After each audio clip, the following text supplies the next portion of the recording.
있습니다. 솔로몬 왕은요. 오늘 본문에서 나온 내용을 함께 생각해 보면 솔로몬 왕은 약 한 7년 동안 예루살렘 성전을 지었어요. 백향목하고 그리고 금과 은 보석으로 치장한 아주 화려하고도 정말 아름다운 성전을 지어서 봉헌을 합니다. 7년의 시간 동안에 이 솔로몬은 분명 모든 관심이 그 성전 건축하는 데 집중되었을 것 같아요. 저도 한국에서 건축을 했었는데 정말 거기에 많은 관심을 갖게 돼요. 근데 이 성전 건축하는 일은 솔로몬에게뿐만 아니라 이스라엘 전체에게 있어도 매우 중요한 일이었어요. 그런데 지난 7년에 건축하는 그 시간들보다 더 중요한 일이 하나 남았었습니다. 더 중요한 일이. 그것을 안 하면 지난 7년이라고 하는 시간과 노력이 아무 의미가 없어지는 거예요. 지금까지 해왔던 모든 수고들이 다 무로 돌아가요. 그 일을 안 하면. 사람으로 비유하면 그 일은 마치 사람의 몸에 생명을 넣는 것과 같은 일이었어요. 여러분, 사람의 몸에 생명이 없으면 그것은 그저 육체에 불과하지요. 좀 더 심한 말로 표현하면 그냥 고기 덩이에 불과합니다. 마찬가지였어요.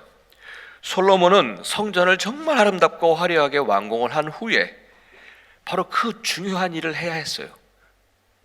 바로 그 일이 하나님의 언약궤를 그 성전으로 들어오는 일이었어요. 이전에 그 하나님의 언약궤는 다윗성 시온의 장막에 있었는데 이제는 그곳에서 예루살렘 성전으로 모시고 들어오는 일이었어요. 앞서도 말씀드렸습니다만 이 일은요, 지난 7년 동안 그렇게 고생을 하면서 수고하고 애쓰면서 성전을 건축한 일보다 더 중요한 일이었어요. 사람의 몸에 생명이 들어가야 그게 진짜 사람이 되듯이 성전 안에 하나님의 언약궤가 들어와야 성전이 되었기 때문입니다. 성전을 아무리 화려하고 아무리 아름답게 지었다 해도요, 그 안에 하나님의 언약궤가 없었다면 그것은 그저 하나의 화려한 건물일 뿐이었어요. 생명도 없고 영혼도 없는 그냥 그런 멋진 건물이었을 거예요. 여러분, 이 부분을 오늘 우리들에게도 적용시킬 수가 있어요. 사도 바울은 고린도전서 6장 19절에서 이렇게 우리 몸을 이렇게 얘기합니다. 우리 몸을 가리켜서 성전이다. 성전. 자, 그렇다면 우리 몸이 성전인데 그럼 우리 안에도 하나님의 언약궤가 있어야 되는 거예요. 그렇지 않으면 성전이 될 수가 없잖아요.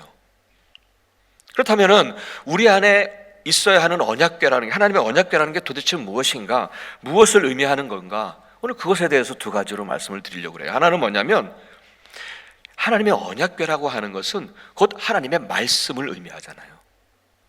오늘 구절에서 여러분 보셨습니다만 하나님의 언약궤 안에는 하나가 들어가 있었어요. 그게 뭐냐면 그러니까 율법이 새겨진, 하나님의 말씀이 새겨진 돌판이 거기에 들어가 있었어요. 그래서 언약궤를 가리켜서 하나님의 말씀을 의미한다라고 알고 있습니다. 그래요, 여러분, 성전 안에 하나님의 언약궤가 있어야 성전이 되듯이 우리 안에 하나님의 말씀이 있어야 비로소 우리 몸을 성전이라 말할 수 있는 거고, 그것이 진정한 성도라는 말씀입니다. 자, 그렇다면 하나님의 말씀이 내 안에 있다라고 하는 게 어떤 의미일까? 무엇을 하라는 걸까? 그것은요, 하나님의 말씀을 믿음으로 받고 그리고 믿음으로 응답하는 것을 말합니다. 그것이 하나님의 말씀이 내 안에 있다는 얘기거든요. 하나님의 말씀을 믿음으로 받는 거예요. 그리고 믿음으로 응답하는 거예요. 여러분, 히브리서 4장 2절에 이런 말씀이 있어요. 그들이나 우리나 기쁜 소식을 들은 것은 마찬가지입니다. 그런데 그 들은 하나님의 말씀이 그들에게 아무런 유익이 되질 않았습니다. 왜냐하면 그들은 그 말씀을 듣고서도 그것을 믿음과 결합시키지 않아서입니다. 히브리서에서 나오는 말씀이에요. 여러분, 우리는 여러 통로로 하나님의 말씀을 듣습니다. 흔히 설교를 통해서 많이 들으시죠. 여기서만이 아니라 여러분 유튜브라든지 정말 얼마나 많은 말씀을 듣습니까? 또 개인적으로 말씀을 읽기도 하고 묵상하면서 하나님의 음성을 듣고 하나님의 말씀을 듣습니다. 정말 여러 통로로 인해서 어떤 상황을 통해서 어떤 어려운 일 때로는 그런 것들을 통해서 우리한테 그런 하나님의 말씀이 전해지죠. 하지만 그 들은 말씀들을 내가 믿음으로 받지 않거나 믿음으로 응답하지 않으면 내게 아무런 유익이 안 되는 거예요. 내게 아무런 효력이 없는 거예요. 아무리 구원의 기쁜 소식을 들었어도요, 그 말씀을 믿음으로 반응하지 않으면 나에게는 아무런 유익이 아니라는 거예요. 내 안에 말씀이 있다고 말하는 게 아니에요. 여러분, 내가 많이 성경을 외웠다고 해서 내 안에 말씀이 있는 건 아니에요. 그것은 외운 하나의 지식일 뿐이에요. 내 안에 하나님의 말씀이 있다는 얘기는 그 말씀을 믿음으로 받고 그 말씀에 믿음으로 반응한 것이라고요. 여러분, 사막을 걸어가면서 지쳐가는 사람들이 있었어요. 근데 그들 중에 어떤 사람이 오아시스를 발견했어요. 그 사람은 외칩니다. 여보시오, 여기에 오아시스가 있어요. 그런데 그들 중에 그 말을 듣고서도 저 사람이 말한 거는 신기루일 뿐이야. 그걸 어떻게 믿어? 저 사람 헛소리 하는 것 같아. 그렇게 믿지 않았던 사람들은 결국 사막에서 목이 타들어가 죽었을 것입니다. 하지만 그 외치는 소리를 듣고 그래 한번 믿어보자 하고 그들을 따라갔던 사람들은 정말 시원한 물을 마시고 하늘에서 쉼을 얻고 힘을 얻었을 것이에요. 여러분은 하나님의 말씀과 그분의 약속을 외치는 소리를 듣고 계시고 들으실 때 여러분은 어떻게 반응하십니까? 그저 신기루처럼 느껴지십니까? 그저 살면서 유익이 되는 말, 좋은 말, 또 종교의 어떤 강연 정도로 들려오십니까? 혹 속으로 영생과 천국? 그게 어딨어? 믿기지 않는 소리 하고 있는데 신기루 소리가 하는데 신기루 같은 소리를 하고 있어. 누가 가봤나? 예, 그런 분은 평생 믿지를 못합니다. 눈으로 볼 수 없으니까요, 그걸. 보지 않고 믿는 자가 복이 있다, 영생에 복이 있다 하신 예수님의 말씀을 기억해야 할 것입니다. 여러분, 영적 진리는 분명합니다. 하나님의 말씀은 믿음으로 응답하는 사람에게만 효력이 있어요. 믿는 사람만이 시원한 물을 마실 수 있어요. 믿는 사람만이 하늘로부터 내리시는 새 힘을 얻게 돼요. 믿으십니까? 믿는 사람만이 믿음으로 받아들이고 믿음으로 반응하는 사람들이 그 말씀에, 그런 사람들만이 하나님의 구원과 기이한 일들을 경험하게 돼요. 사도 바울은 데살로니가 교회 교인들이 바로 그런 사람들이었음을 너무너무 기뻐하는 거예요. 말씀을 들어서도 그냥 듣는 사람들이 아니라 말씀을 들을 때에 그것이 하나님의 말씀으로 받아들여져서 그 말씀을 가지고 그들의 삶이 바꿔가는, 그 믿는 것 때문에 그들 안에 하나님의 말씀이 살아 역사하는 것들을 보면서 얼마나 기뻐했는지 몰라요. 그래서 데살로니가 전서 2장 13절에 이런 말씀을 합니다. 한번 제가 적었어요. 한번 보시죠.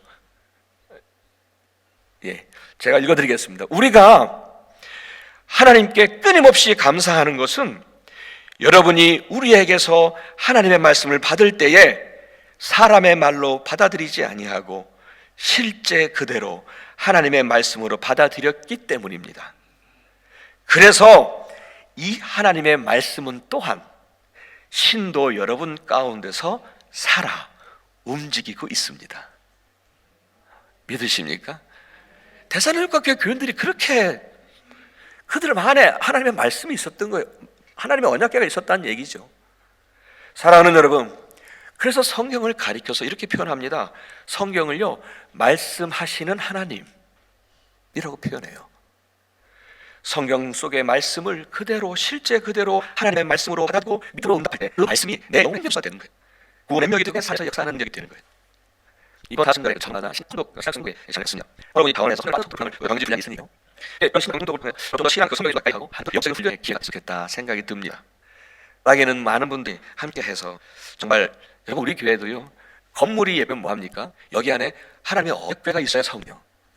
우리 안에 말씀이 사실이에요. 그 말씀이 우리 교회 안에 최고의 권위가 돼요. 그 말씀 앞에 엎드리는 교회가 되어야 해요. 그래야 이 교회가 진짜 교회가 되는 거죠.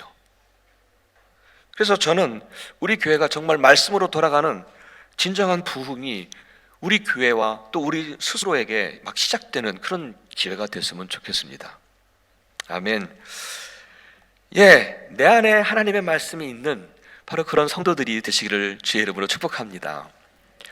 두 번째의 의미는, 하나님의 언약궤의 의미는 이런 의미예요. 하나님 임재하심, 그리고 하나님이 나와 함께 하신다는 의미예요. 그래서 내 안에 하나님의 언약궤가 있다고 하는 말은 곧 하나님이 나와 함께 하신다는 의미가 되거든요. 본문 10절에 보시면 제사장들이 언약궤를 지성소에 놓고 나와요. 그때에 구름이 성전 안에 가득했다고 기록하고 있죠. 그것은 그 성전 안에 하나님이 임재하고 계시다는 것을 상징적으로 보여주는, 하나님이 꽉 임재하신 거예요. 그래서 구약의 이스라엘 사람들은요, 하나님의 언약궤를 가지고 가면 하나님이 우리와 함께 하신다고 하는 것으로 믿었어요. 그래서 그들은 가나안 정복을 위해서 아주 중요한 전쟁들을 치룰 때마다 그들은 하나님의 언약궤를 메고 전쟁터로 갔어요. 왜냐하면 그곳에서 하나님이 우리와 함께 하신다고 하는 것을 믿는 거니까. 그래서 하나님의 언약궤는 곧 하나님이 나와 함께 하신다는 의미를 가지고 있었던 거예요. 우리들에게도 마찬가지라고 생각합니다. 하나님의 언약궤가 내 안에 있다는 얘기는 곧 그것은 하나님이 나와 함께 하신다는 말이죠.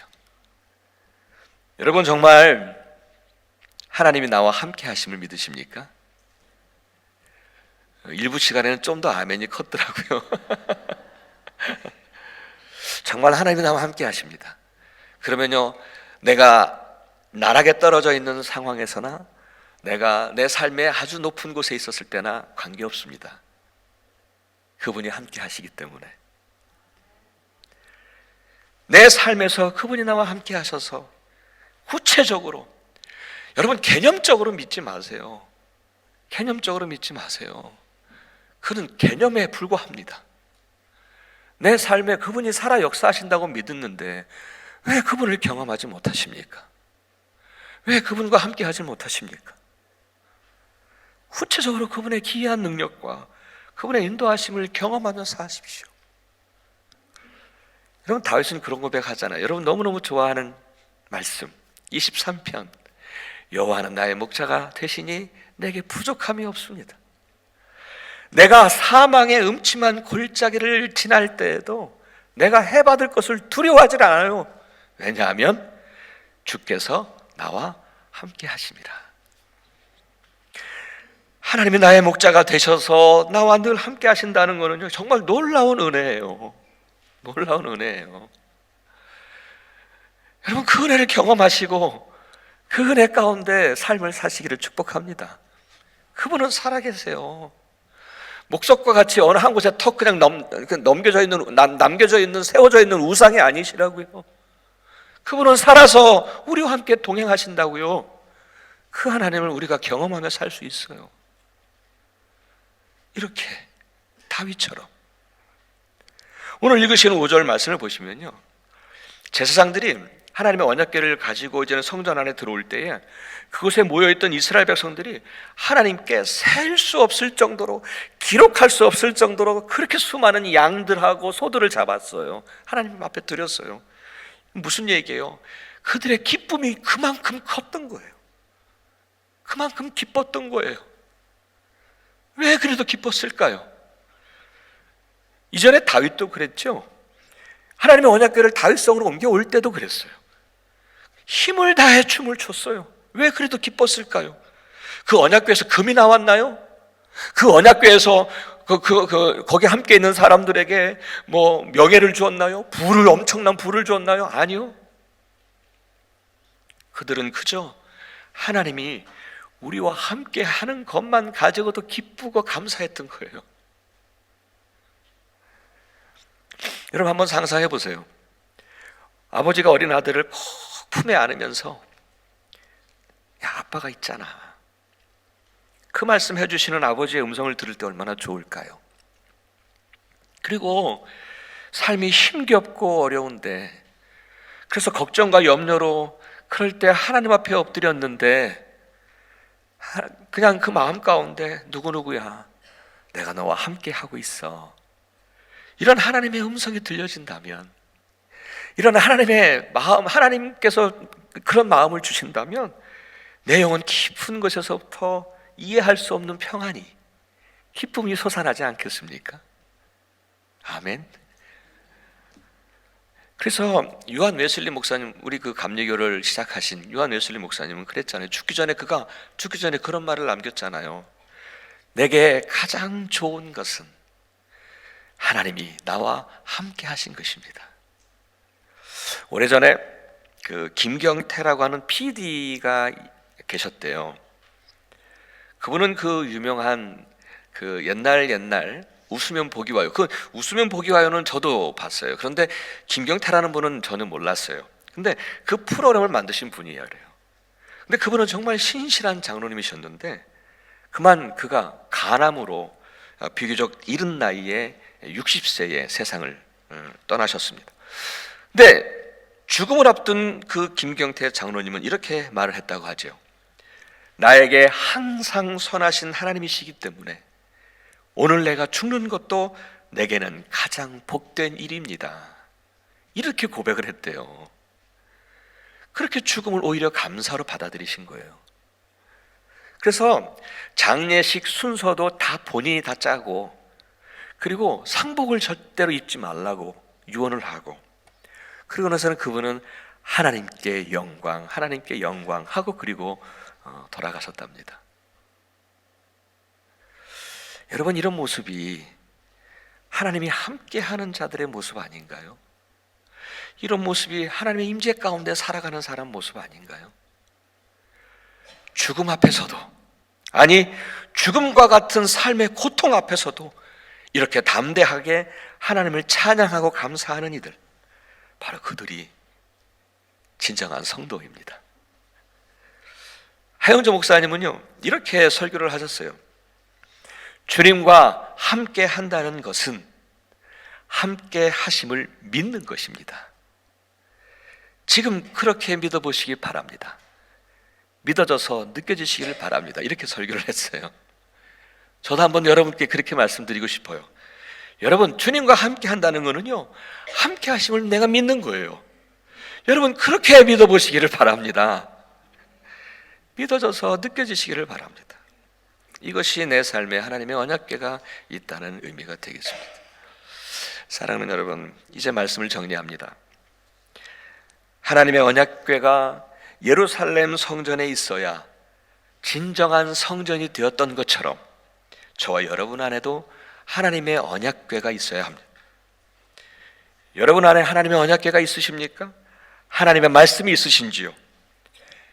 들려진 하나님의 말씀을 믿음으로 받고 믿음으로 응답하면서 사셔야 합니다. 그 말씀이 그러면 데살로니가 교회 교인들처럼 그 가운데, 우리 가운데 살아 역사하십니다. 아멘. 예. 그리고 내 안에 하나님의 언약궤가 있다는 것은 하나님의 임재하심, 하나님이 나와 함께 하신다는 의미입니다. 하나님은 이스라엘 백성들에게 하나님의 언약궤를 가지고 전쟁터에 나가면 하나님은 그 전쟁에서 승리하게 하셨거든요. 예, 그 하나님이 우리와 함께 하십니다. 그러면 우리도 그 믿음 위에 하나님은 우리에게 승리하게 하실 줄 믿습니다. 삶의 어떤 위협과 전쟁에서도 넉넉히 이길 수 있게 하시고요, 세상에서는 볼 수 없는 깊은 평안과 감사를 경험하며 살게 될 줄 믿습니다. 예, 하나님의 사람들, 믿음의 사람들, 성도는요 이렇게 삽니다. 저와 여러분도 이렇게 살면서 깊은 주님의 은혜를 경험하며 그 안에서 우리의 삶을 계속 살아가는 저와 여러분 됐으면 좋겠습니다. 기도하겠습니다.